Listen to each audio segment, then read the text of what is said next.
Hello नमस्कार दोस्तों, आप सभी का आपके अपने प्यारे से परिवार सेड़ा क्लासेस में एक बार फिर बहुत बहुत स्वागत है। आज हम लेके आए हैं प्रश्न सीरीज 17।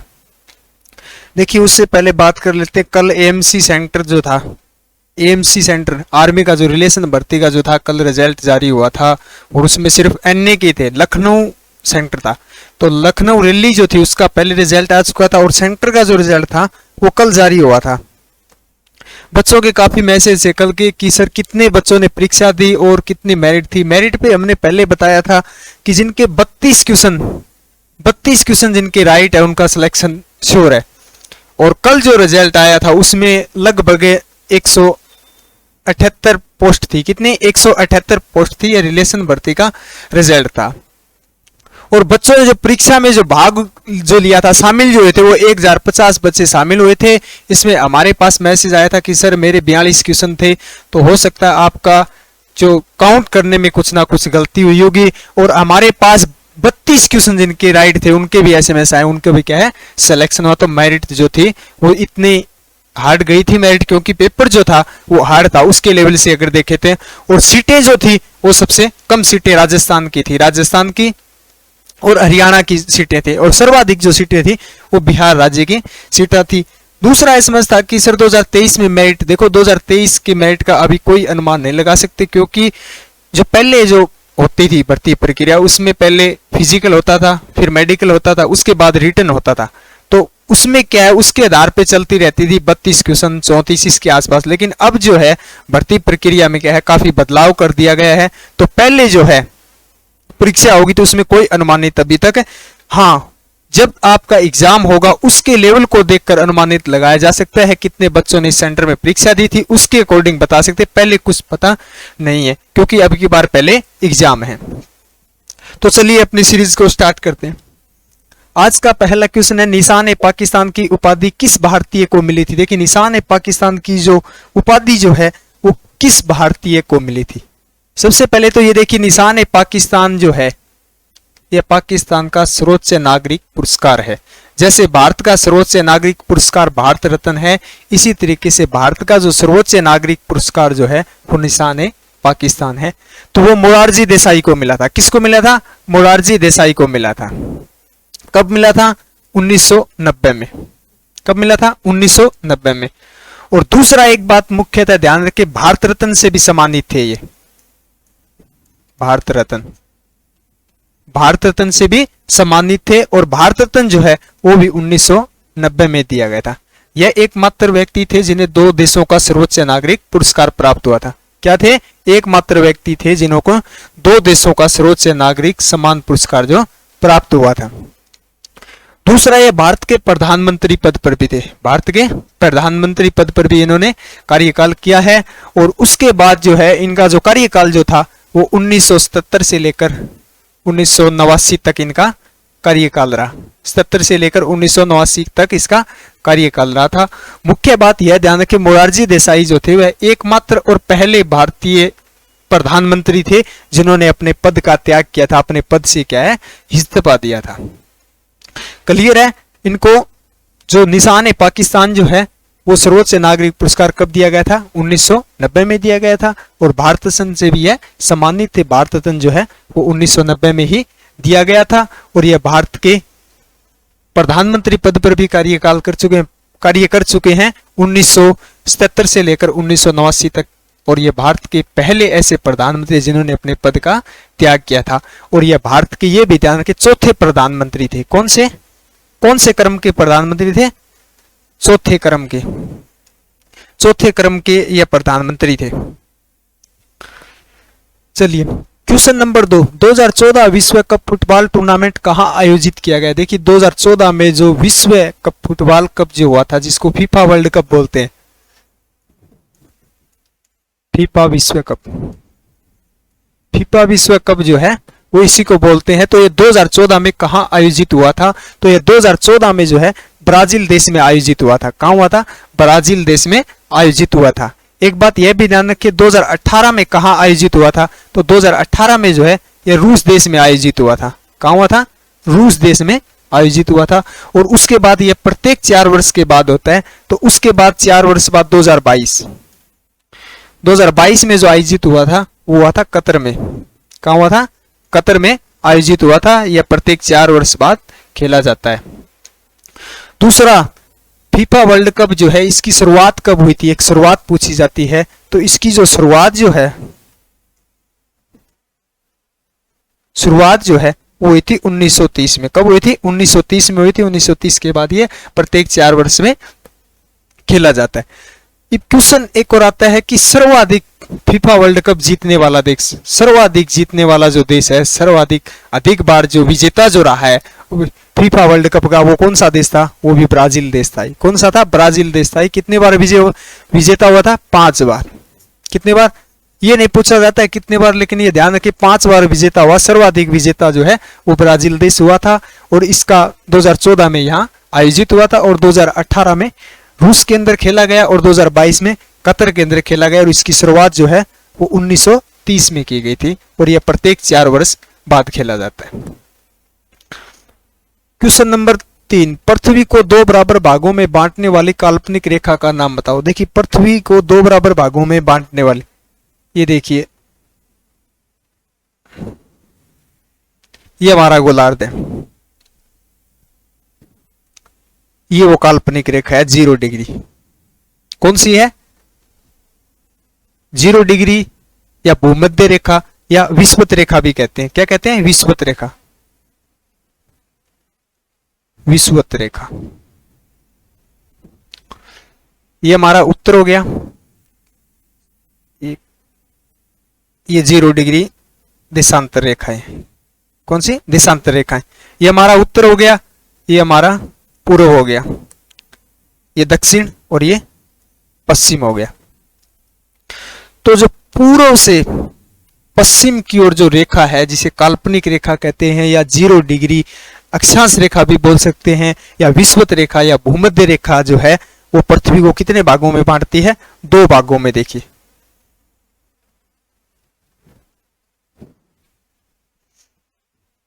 एक ये भाग देखिए, ये हमारा हो गया उत्तरी गोलार्ध, उत्तरी गोलार्ध, और ये हमारा दूसरा भाग हो गया दक्षिणी गोलार्ध। कौन सा हो गया? दक्षिणी गोलार्ध।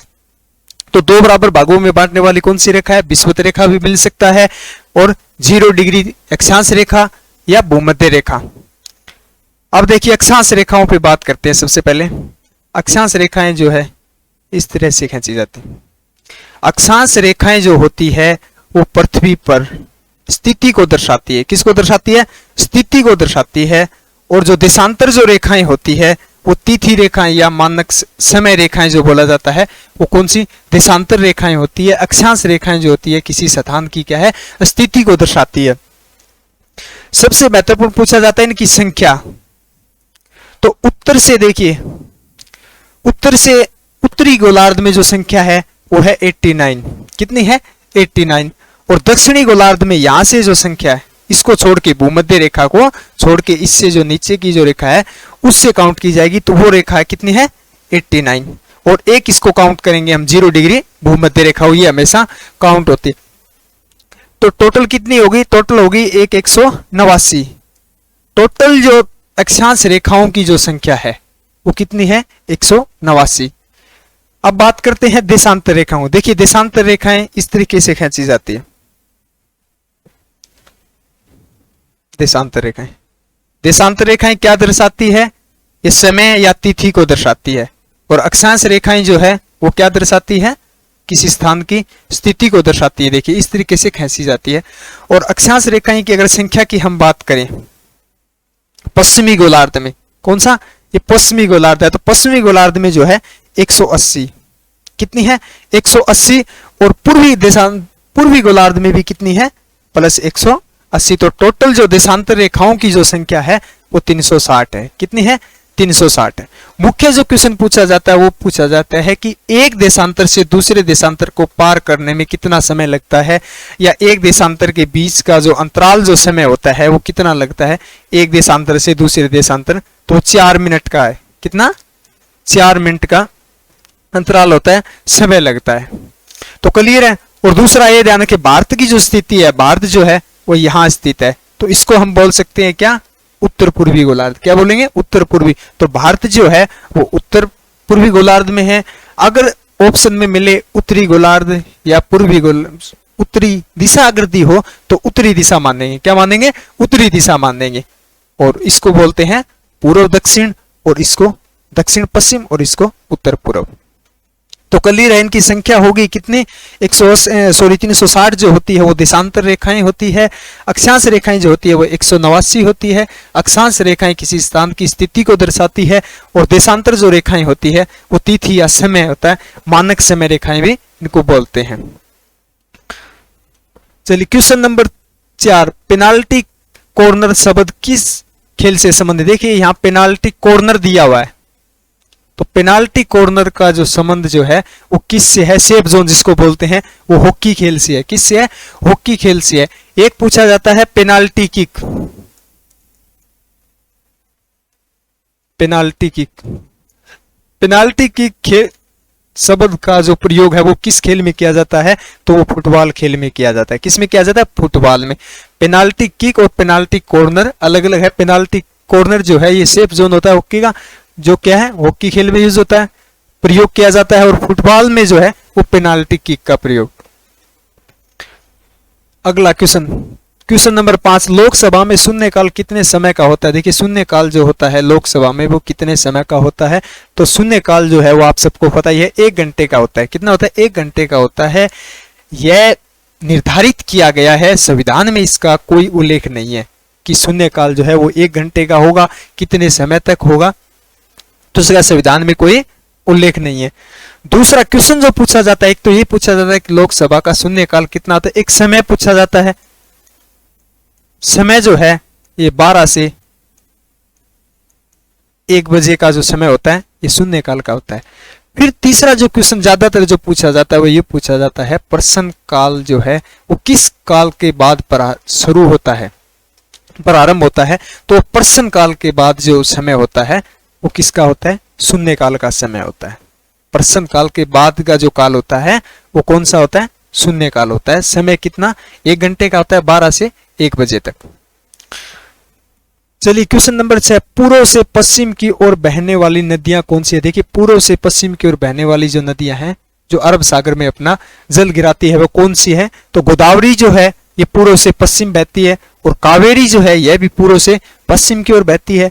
नर्मदा जो है यह भी क्या है, पूर्व से पश्चिम की ओर बहती है। 2-3 नदियां और है वो भी ध्यान रखिए, महानदी, महानदी जो है यह भी पूर्व से क्या है, पश्चिम की ओर बहती है।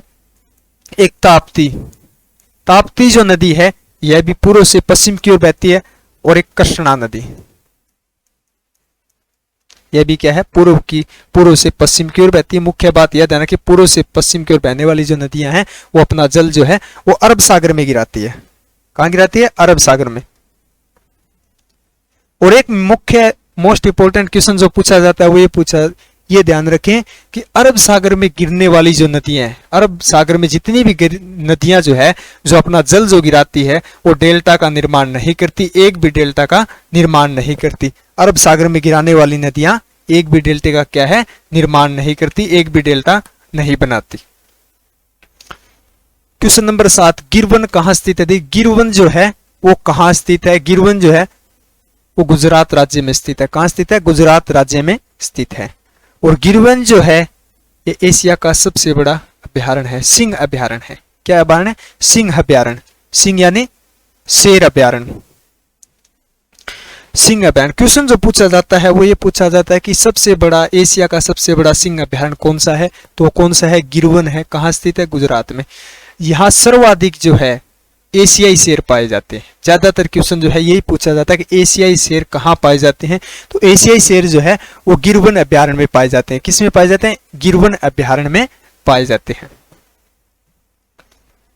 देखिए क्वेश्चन नंबर 8, भारत में सती प्रथा खत्म करने का श्रेय किसे जाता है। देखिए भारत में सती प्रथा जो है उसको जो खत्म किया उसका श्रेय जो जाता है वो किसको जाता है, तो हो जाता है लॉर्ड विलियम बेंटिंग। किसको जाता है, Lord William Bentinck.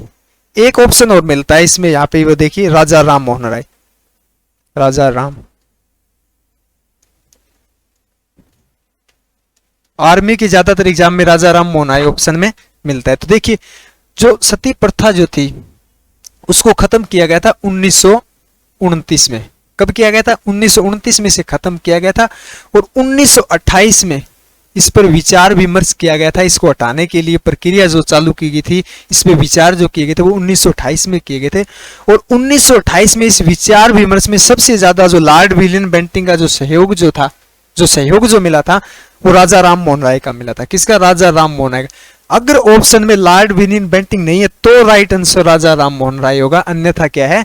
Lord William Bentinck ही इसका राइट आंसर होगा। और यह ध्यान रखें, इसको खत्म कब किया गया था? 1929 में से खत्म किया गया था। और ये कुप्रथा थी, जैसे किसी महिला का अगर पति की जो डेथ हो जाती थी, मृत्यु हो जाती थी, उसके बाद उसी की पत्नी जो होती थी उस महिला को उसी के साथ उसी अग्नि में जिंदा जला दिया जाता था। ये एक कुप्रथा थी। तो इसको 1929 में खत्म किया गया था। किसके द्वारा? लॉर्ड विलियम बेंटिंग के द्वारा। एक मुख्य बात यह ध्यान कि लॉर्ड विलियम बेंटिंग जो थे ये भारत के प्रथम गवर्नर जनरल थे। कौन थे? भारत के प्रथम गवर्नर जनरल जो थे वो कौन थे? लॉर्ड विलियम बेंटिंग थे। कौन थे? लॉर्ड विलियम बेंटिंग थे। और लॉर्ड माउंटबेटन जो थे, यह भी ध्यान रखिए, लॉर्ड माउंटबेटन जो थे यह स्वतंत्र भारत के प्रथम व अंतिम गवर्नर जनरल जो थे वो कौन थे? लॉर्ड माउंटबेटन थे। मुख्य बात, तीसरा क्वेश्चन, प्रथम व अंतिम भारतीय गवर्नर जनरल, जो भारतीय जो व्यक्ति थे वो कौन थे? जो भारतीय व्यक्ति और प्रथम और अंतिम गवर्नर जनरल जो थे वो थे सिराज गोपालाचारी।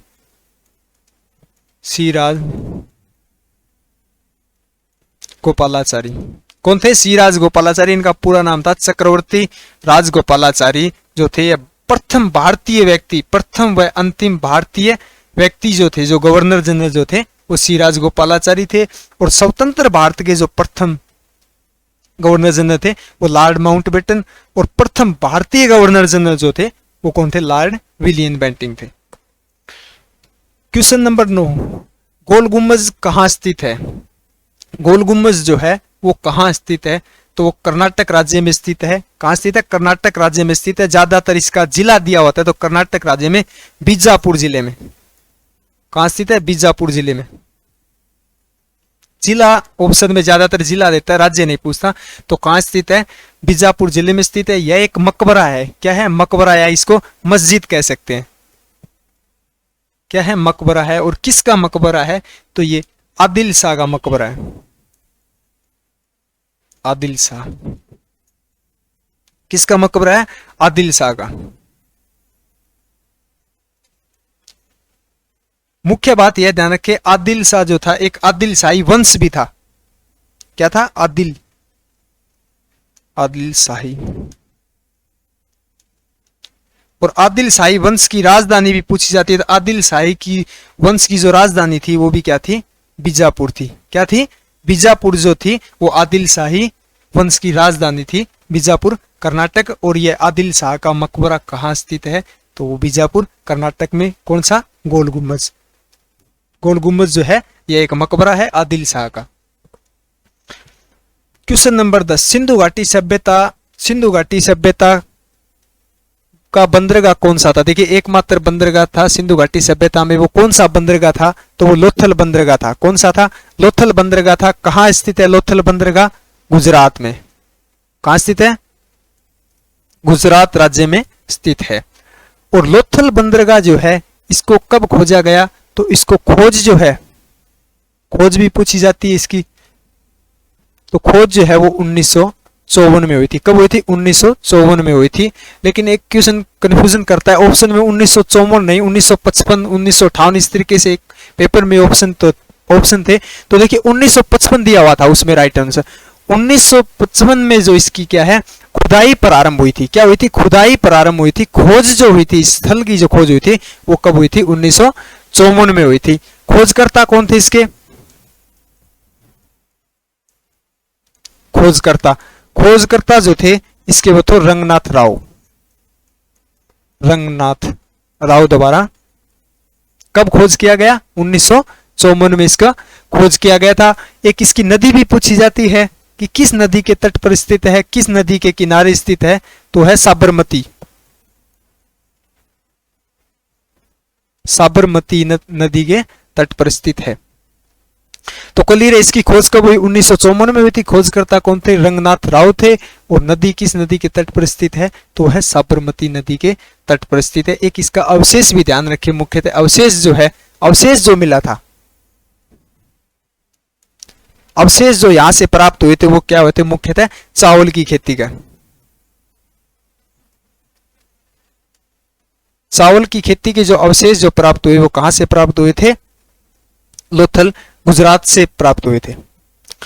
चलिए क्वेश्चन नंबर 11, भारत पर आक्रमण करने वाला प्रथम ईरानी सम्राट कौन था? देखिए यहां ईरानी सम्राट पूछा गया, तो प्रथम ईरानी सम्राट जो था, ईरानी सम्राट जो था कौन था? वो था डेरियस प्रथम। कौन था? ईरानी सम्राट जो था वो डेरियस प्रथम था। ज्यादातर क्वेश्चन जो पूछा जाता है वो प्रथम यूनानी या प्रथम मुस्लिम पूछा जाता है। प्रथम यूनानी, प्रथम यूनानी शासक।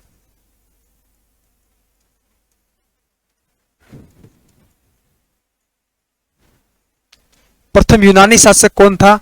तो वो था सिकंदर। कौन था? सिकंदर जो था, ज्यादातर सिकंदर ही पूछा जाता है। सिकंदर भारत पर आक्रमण करने वाला प्रथम यूनानी शासक था। और ईरानी शासक जो था वो डेरियस प्रथम था। एक पूछा जाता प्रथम मुस्लिम, प्रथम मुस्लिम शासक कौन था भारत पर आक्रमण करने वाला?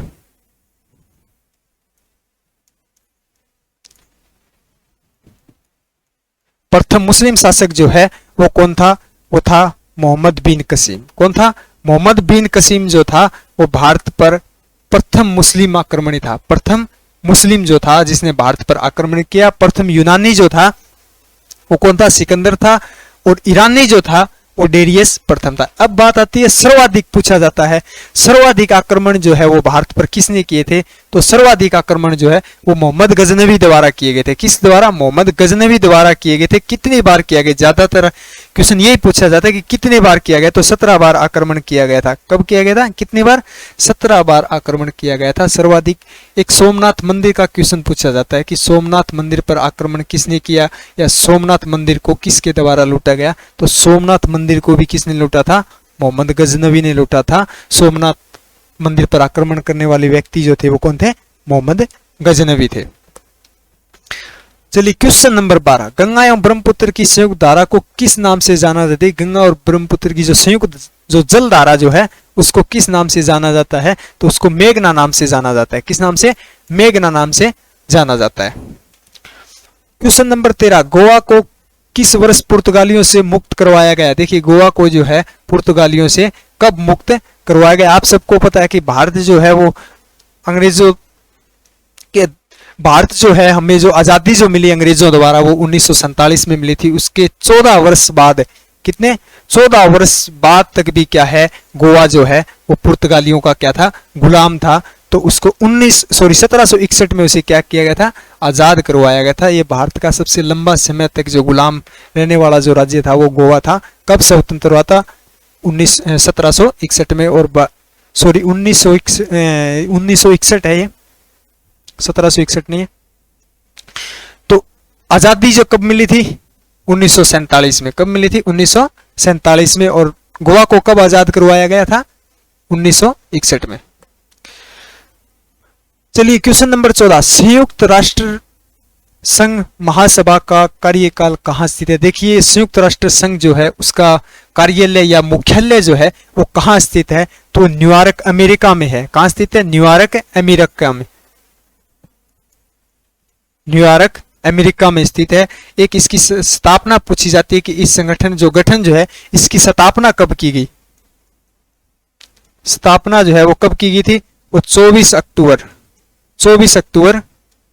1945 को। कब की गई थी? 24 अक्टूबर 1945 को संयुक्त राष्ट्र संघ की क्या है? स्थापना की गई थी। और इसका मुख्यालय जो है वो न्यूयॉर्क संयुक्त राज्य अमेरिका में स्थित है। और इसका मुख्य जो उद्देश्य था वो शांति बनाए रखना और जो आपातकाल स्थिति में एक दूसरे देश का क्या है? सहयोग करने का इसका मुख्य उद्देश्य है। चलिए क्वेश्चन नंबर 15, दांडी मार्च कहां से प्रारंभ हुआ था? देखिए दांडी मार्च जो है वो कहां से प्रारंभ हुआ था? तो दांडी मार्च जो है वो साबरमती आश्रम से प्रारंभ हुआ था। कहां से? साबरमती आश्रम से। कहां से हुआ था? साबरमती आश्रम से प्रारंभ हुआ था। और दांडी मार्च जो है वो कब प्रारंभ हुआ था? हुआ था 1930 में। कब हुआ था? 1930 में प्रारंभ हुआ था। और साबरमती जो आश्रम है वे कहां स्थित है? अहमदाबाद, अहमदाबाद गुजरात राज्य में।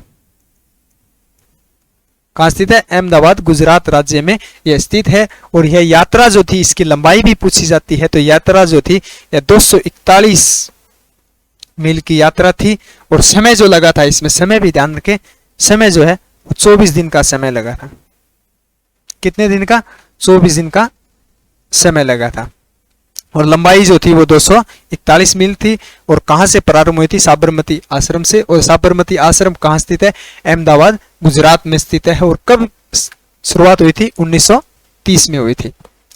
और अनुयायी भी पूछे जाते हैं, तो अनुयायी जो थे वो 79 इसके अनुयायी थे जब यात्रा प्रारंभ हुई थी। क्वेश्चन नंबर 16, कोशिका का इंजन किसे कहा जाता है? देखिए, कोशिका का इंजन जो है वो किसे कहा जाता है? तो वो राइबोसोम को कहा जाता है। किसको कहा जाता है? राइबोसोम का कहा जाता है। और राइबोसोम का ज्यादातर कार्य पूछा जाता है, तो राइबोसोम का जो कार्य जो होता है वो होता है प्रोटीन का निर्माण, प्रोटीन का निर्माण। चलिए, क्वेश्चन नंबर 17, किस तत्व को जीवन रक्षक धातु कहते हैं? किस तत्व को जो है वो जीवन रक्षक धातु कहते हैं? तो रेडियम को कहते हैं। किसको कहते हैं? रेडियम को कहते हैं। और रेडियम जो है, यह रेडियम जो धातु जो है यह चमकीली धातु है। क्या है? यह एक चमकीली धातु है, जैसे नमक की तरह दिखाई देती है। और तीन जो किरणें हैं, एक मुख्यतः बात ध्यान रखें, बीटा किरणें, बीटा, गामा, अल्फा, तीनों जो विकिरणें हैं, इन तीनों को क्या है? ये रेडियम जो है वो उत्सर्जित करता है। क्या करता है? उत्सर्जित करता है। और यह एक चमकीली धातु है, ये जीवन रक्षक धातु कहते हैं। क्वेश्चन नंबर 18, निम्न में से कौन सी अंतःस्त्रावी ग्रंथि नहीं है? देखिए, निम्न में से कौन सी ग्रंथि है जो अंतःस्त्रावी ग्रंथि नहीं है? देखिए, थायराइड जो ग्रंथि है यह अंतःस्त्रावी ग्रंथि है, जो कहाँ पाई जाती है? गले में पाई जाती है। कहाँ पाई जाती है? गले में पाई जाती है। और एक इसका आकार ज्यादातर पूछा जाता है। आकार जो है ये कैसी दिखाई देती है? ये एच नुमा दिखाई देती है। देखिए, एच नुमा आकार की क्या है? दिखाई देती है। और यह गले में पाई जाती है, तो यह क्या है? अंतःस्त्रावी ग्रंथि है। पिनियल ग्रंथि जो है, पिनियल ग्रंथि जो है ये हमारे दोनों जो फेफड़े जो होते हैं, फेफड़े जो होते हैं उनके मध्य, उनके बीच में पाई जाती है, तो यह भी क्या है? अंतःस्त्रावी ग्रंथि है। और लार ग्रंथि जो है ये हमारे कहाँ पाई जाती है? मुंह में पाई जाती है। यह क्या है? बाही स्त्रावी ग्रंथि। क्या है? बाही स्त्रावी ग्रंथि है। तो राइट आंसर क्या होगा? सी इसका राइट आंसर होगा। चलिए, क्वेश्चन नंबर 18, सोडियम क्लोराइड एक है। सोडियम क्लोराइड एक है, तो सोडियम क्लोराइड जो है वो एक यौगिक है। क्या है? वह एक यौगिक है। मुख्य बात यह ध्यान रखें, सोडियम क्लोराइड जो है यह अकार्बनिक यौगिक है। क्या है? अकार्बनिक, अकार्बनिक क्या है? अकार्बनिक यौगिक तत्व है। क्या है? अकार्बनिक यौगिक तत्व है। एक इसका जो है सोडियम क्लोराइड का जो है सूत्र पूछा जाता है, तो इसका रासायनिक सूत्र जो है, रासायनिक सूत्र जो है वो है NaCl। क्या है? NaCl जो है वो सोडियम क्लोराइड का रासायनिक सूत्र है। और यह एक यौगिक है, इसे बोल सकते हैं अकार्बनिक यौगिक तत्व है। चलिए, क्वेश्चन नंबर 20, न्यूटन के पहले नियम को क्या कहते हैं? देखिए, न्यूटन की गति का जो पहला नियम था उसको क्या कहते हैं? आप सबको पता है न्यूटन की गति के कितने नियम थे? 3 नियम थे। तो पहले जो नियम है उसको जड़त्व का नियम कहते हैं। क्या कहते हैं?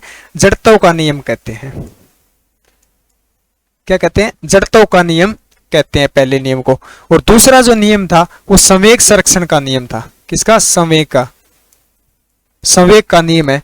और ज्यादातर जो पूछा जाता है वो पहला और तीसरा पूछा जाता है। तो तीसरा जो नियम जो था गति का, वो क्रिया प्रतिक्रिया का नियम था। किसका? क्रिया प्रतिक्रिया, क्रिया प्रतिक्रिया का। तो क्रिया प्रतिक्रिया का जो नियम था वो न्यूटन की गति का तीसरा नियम था। दूसरा नियम जो था वो संवेग संरक्षण का नियम था, और पहला जो नियम जो था वो कौन सा था? जड़त्व का नियम था। तीनों की खोज जो है वो न्यूटन द्वारा की गई थी। चलिए क्वेश्चन नंबर 21, दूध की शुद्धता किस में मापी जाती है? देखिए दूध की शुद्धता जो है वो किस उपकरण द्वारा मापी जाती है? तो दूध की शुद्धता जो है वो लैक्टोमीटर द्वारा नापी जाती है। किस द्वारा मापी जाती है? लैक्टोमीटर द्वारा मापी जाती है। और ऑप्शन ए ये भी ध्यान रखें, हाइग्रोमीटर जो होता है, हाइग्रोमीटर का भी काफी बार पूछा गया है। तो हाइग्रोमीटर से वायुमंडल की आर्द्रता को मापा जाता है। किसको? वायुमंडल की आर्द्रता को। वायुमंडल की आर्द्रता जो है वो हाइग्रोमीटर, हाइड्रोमीटर नहीं है, यह ध्यान रखें, हाइग्रोमीटर है। तो हाइग्रोमीटर से वायुमंडल की आर्द्रता को मापा जाता है। और बैरोमीटर जो है, बैरोमीटर जो है इसके द्वारा वायुमंडल दाब को मापा जाता है।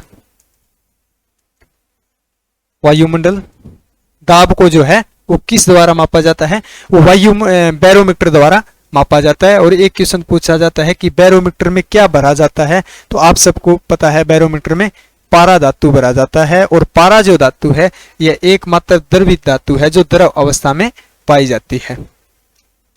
चलिए क्वेश्चन नंबर 22, मानव रक्त में प्लाज्मा कितने प्रतिशत होता है? मानव रक्त में जो प्लाज्मा जो होता है वो कितने प्रतिशत होता है? तो प्लाज्मा जो है वो 55% होता है। कितना होता है? प्लाज्मा जो है वो 55% होता है। दूसरा क्वेश्चन जो पूछा जाता है, प्लाज्मा में पानी की मात्रा कितने प्रतिशत होती है? पानी की जो मात्रा है प्लाज्मा में कितना प्रतिशत होती है? तो 92%, 92% होती है। कितनी होती है? 92% होती है। दूसरा क्वेश्चन जो यहां से इससे रिलेटेड पूछा जाता है वो पूछा जाता है रक्त प्लाज्मा का पीएच मान पूछा जाता है। क्या पूछा जाता है? रक्त प्लाज्मा का पीएच मान पूछा जाता है। तो रक्त प्लाज्मा का पीएच मान जो है वो 7.4 होता है। कितना होता है? 7.4 रक्त प्लाज्मा का क्या है? पीएच मान होता है। देखिए पीएच पैमाना जो होता है वो 0 से लेकर 14 तक होता है। कितना होता है? 0 से लेकर 14 तक होता है। 7 जो होता है इसके मध्य होता है। 7 जो होता है यह उदासीन होता है।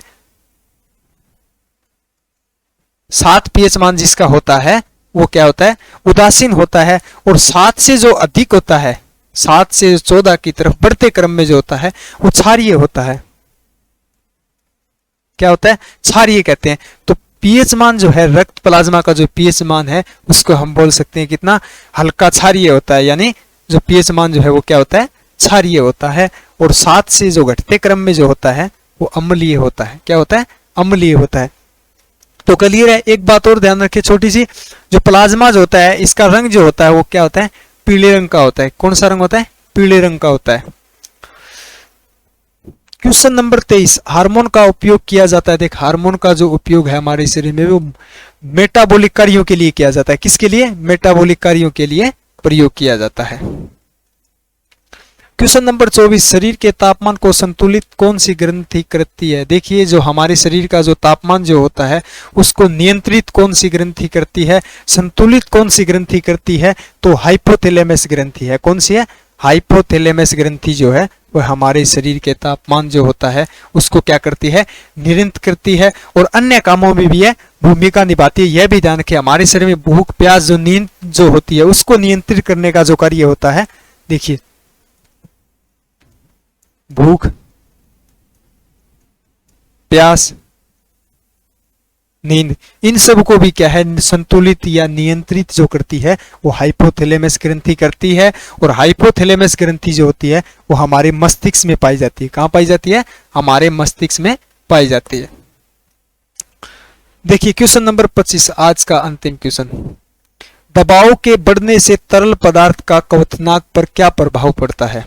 देखिए यहाँ तरल पदार्थ दिया हुआ है, यहाँ ज्यादातर क्या है? पानी पूछा जाता है। क्या पूछा जाता है? पानी पूछा जाता है। और पानी आप सबको पता है क्या है? एक तरल पदार्थ है। तो जो क्वथनांक जो है, दबाव जो बढ़ता है तो दबाव जब बढ़ता है तो क्वथनांक भी क्या है? बढ़ता है, और दबाव जब घटता है तो तरल पदार्थ का क्वथनांक भी क्या है, कम होता है। तो क्या राइट आंसर क्या होगा इसका, बी होगा, अधिक होगा। यह ध्यान रखिए, दबाव जब घटेगा, कम होगा, तो तरल पदार्थ जो भी होगा उसका क्वथनांक क्या है, कम होगा, और अधिक होगा तो क्वथनांक भी क्या होगा, अधिक होगा। तो कैसी लगी आज की क्लास, हम उम्मीद करते हैं आप सबको अच्छी लगी होगी। और अगर आप हमारे चैनल पर नए हैं और अभी तक हमारे सेडा क्लासेस ऐप को डाउनलोड नहीं किया है तो प्ले स्टोर से अभी डाउनलोड करें सेडा क्लासेस ऐप, और ऐप जो है सेडा क्लासेस का लिंक जो है वो डिस्क्रिप्शन में दिया हुआ है। तो जुड़े रहिए हमारे साथ, मिलते हैं अगली वीडियो के साथ। जय हिंद, जय भारत।